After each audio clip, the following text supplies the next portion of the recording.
My name's McClelland and I'm the Market Development Manager at vegetablesWA. For those of you that aren't familiar with who vegetablesWA are, we're the industry body for vegetable growers in Western Australia. We provide a range of services to members, including advocacy and agronomy advice and these kind of things.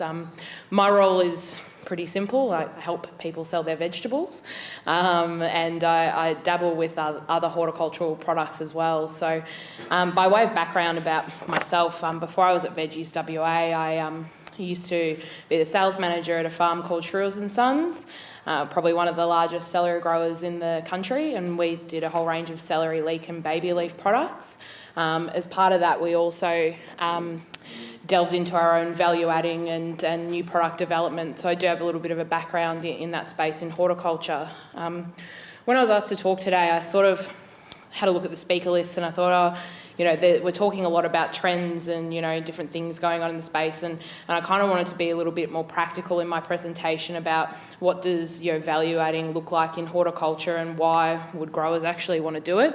So I'm going to touch on a few of those things about why, what types of value adding and actually thinking about it, and then touching on a local business that's doing all those things. I guess why value add? At the end of the day, horticulture is really hard. We've got a lot of fixed costs involved.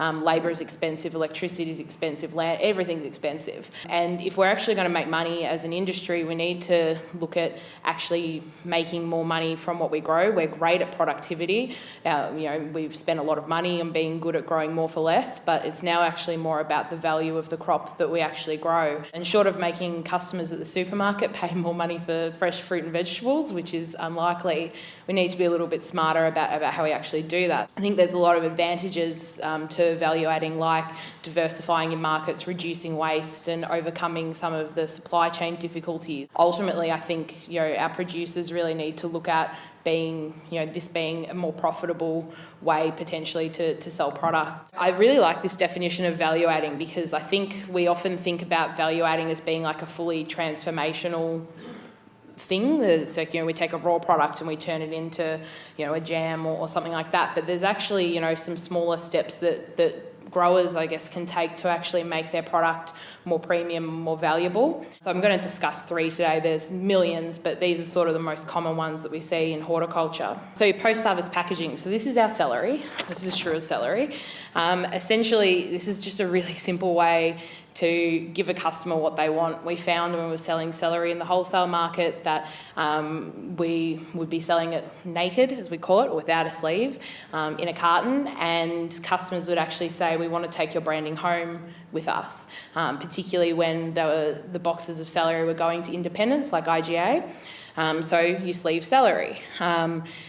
Automatically, a bunch of celery, let's just say in wholesale market, it's about $1. We were selling our sleeve celery for $1.30. And even though we may have ultimately taken home the same amount in our pocket by the time you buy a sleeve and it costs somebody to put it on, costs somebody money to put it on, we're finding we're selling more celery because we're meeting a consumer demand that we hadn't met before. And packaging is a really interesting topic at the moment. I'm sure most of you, we've just gotten rid of plastic bags and, we've seen Coles and Woolworths committing to reducing the amount of plastic on shelves. And I think this is actually a really interesting opportunity to be innovative about the way that we package food and actually use that as a real selling point. So things like biodegradable packaging and other, cool labelling stuff that we see in horticulture, like lasers and this kind of stuff to brand and, value add the fruit in that way. But I think this is just a really simple, raw, easy way to actually add value and profit to your business by a really simple change to your product format. The next is our minimally processed stuff. So we went from taking, again, a whole bunch of celery to cut celery sticks.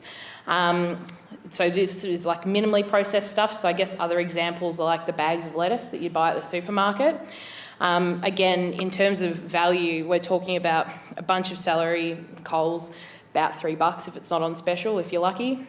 The celery sticks, which are again a smaller unit price, but per kilo are worth about $11. So you're actually talking about a difference in product between $3 per kilo for a naked whole bunch of celery versus $11 for some sticks that are cut up. And again, there's additional cost involved in that, but you're actually talking about creating a new product that actually has a higher per kilo value than your raw product. And minimally processed is a really interesting category because it's actually quite difficult to be involved in. There's a lot of labour involved in horticulture. There's a lot of restrictions around food safety and things that I'll touch on a bit later. But certainly, again, not a fundamental product change, but a really simple one that can bring more value to the crop. And then we're sort of talking about this stuff that a lot of people have touched on today, this real transformational processing, and that's a real opportunity in horticulture. So again, using my example, we actually did, this isn't Assura's product, but we have, the business had previously investigated looking at other ways of processing material to create some of these transformational products, so things like celery salt and other bits and pieces. But again, if you look at the value, you're talking about $3 for a raw bunch of celery versus $310 per kilo is what some of the nutraceutical values work out by the time you process vegetables or fruit in this way. So this is things like your jams and ready-to-eat meals and this kind of real transformational stuff. Again, when you think about doing this in horticulture, it's a tricky problem because if you're a grower and you can't afford to do it yourself, you're then entering a processing element, and processors like to buy inputs very cheaply so they can make a lot of money on their product. Fact of life. So I think that's why it's important that as an industry we look at minimal changes that we can make to deliver value back to growers, but also be a little bit savvier about how we make these kind of products in a way that delivers value all the way back down the chain to the grower. So I guess this is my favourite sort of analogy when we were talking about it in the business historically. We'd have this piece of celery and we'd talk about it like a carcass of meat, and it's like, well, where's our value and how do we use all of this, and how many products can we make from this? So that middle section is sort of that $11 per kilo celery stick piece, but then by cutting it, we're kind of creating this other problem where we have all these leaves and this celery butt left over, and then it's like, oh, well, am I helping or hindering my business here? Because, I've made this thing that's worth more money, but I've created a problem that I didn't have before, which is a real problem in horticulture where we have heaps of waste. Some of the figures in the vegetable industry are crazy. So recent research in it says that there's about 277,000 tonnes of vegetable waste across major lines produced annually, and that represents about a quarter of the production. So it's some crazy numbers. And in value, it's about $155 million of product. We often get caught up with waste and say, it's all second grade stuff that the retailers kicked out. There's a lot of other components. So that's things like product being left in the field. So if you're harvesting cabbage or something and the leaves are left behind, there's product lost in the grading process, there's products that consumers throw out because they don't use them in time. So when we actually think about leaf and celery butt problem, we need to actually understand, I guess, the waste that we're creating and how that could or couldn't have value. Waste is funny because you have this product that it's kind of damned if you do, damned if you don't, because to dispose of it costs me money. To not dispose of it costs me money because I've got a big pile of waste building up somewhere. So I think this also comes back down to understanding your business. What does it cost you to actually get rid of the waste? And, we see these examples of, we used to sell some waste to dairy farmers and, the cows would eat it. And, basically, when I say sell, I mean they would pick it up for free. So it wasn't my problem anymore. But, your waste comes at a cost. And when we talk about producing products from horticultural waste, there's a real opportunity. So those like nutraceuticals that I was showing before at $310 a kilo are made almost entirely of celery leaves and celery butt rather than the entire whole stick of celery. And that's because the weight of that product is actually in the bottom of the plant. So heaps of opportunities around extraction of bioactive compounds for pharmaceuticals, flavour compounds for food, feeding fish in aquaculture, biofumigation, so on-farm electricity generation. But all of those things are really wonderful. But to actually understand if they would work practically for your business or for a group of businesses, it's really important that we fundamentally go back down to, like, is this going to make me money? Because that's all anybody really needs to know in their business is this activity going to make me money? And waste can be tricky. So great opportunity, but really important to quantify in your business. This is like a really not sexy thing to talk about, but like food safety is really important in this space, and I think it's something that we kind of overlook as a potential barrier, and that it's really expensive if you get it wrong, particularly in horticulture. Rock melons still send shivers down people's spine. When bad things happen, they're expensive. And I think that before anybody goes down this path, my advice would be to seek assistance from experts. And I think it's great that one of the programs DPERD has about experts for a day gets you in touch with people like food technologists, because they're a really good insurance policy for your business. So there are inherent risks, particularly in food production. And when you transition as a grower from, I plant, I grow, I sell fresh produce, to moving to I now process it, that's actually a different business model, and you need to be aware of the risks, but also the reward that can come with that. So that's my little warning. We've spoken heaps about trends and stuff, and I think that it's quite evident when you look around the supermarket shelves that we're seeing an increase in vegetarian diets, heaps of food substitutions like your zucchini pastas, your cauliflower rices, this sort of stuff, gluten-free. People care about where their food comes from, and in line with that, they kind of just want it quickly and now. So these are some examples of some stuff in Australia locally and also overseas of some trends that we're seeing. So, you've got your food substitution with your cauli rice, things that are pre-cooked, things that are ready to go.